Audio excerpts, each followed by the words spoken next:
High school শিক্ষান্ত পৰীক্ষাত 5খন সাবজেক্টত letter পাবলৈ সক্ষম হৈছো।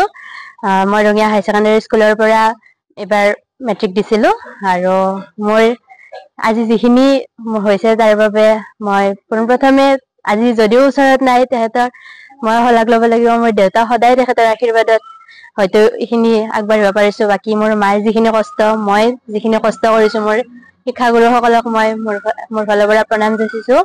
বাকী আটাইলৈ মোৰ ধন্যবাদ থাকিল ইমানখিনি মোক আগবঢ়াই নিয়াৰ বাবে।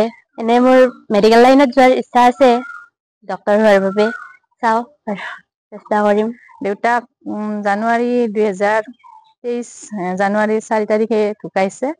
তাৰে পিছত হয়তো আমাৰ পৰিয়ালটো অলপমান হেৰি হৈছে আৰু তাৰপিছত মোৰ পৰীক্ষাৰ সময়ত লগত থাকিব নোৱাৰিলো আৰু মই কামত যাব লগা হ'ল।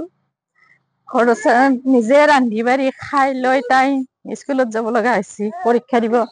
লগত যাই কিনে থৈ কিনে আহি পেলাই মই আৰু স্কুলত যাওঁ। সেইকাৰণে আৰু কি ক'ম আৰু যিখিনি দিছে ভগৱানে, তাইৰ টিচাৰ সকলে যিখিনি আগুৱাই লৈ গৈছে, যিখিনি কষ্ট হ'ব সেইখিনি যথেষ্ট বুলি ভাবি লৈছো আৰু।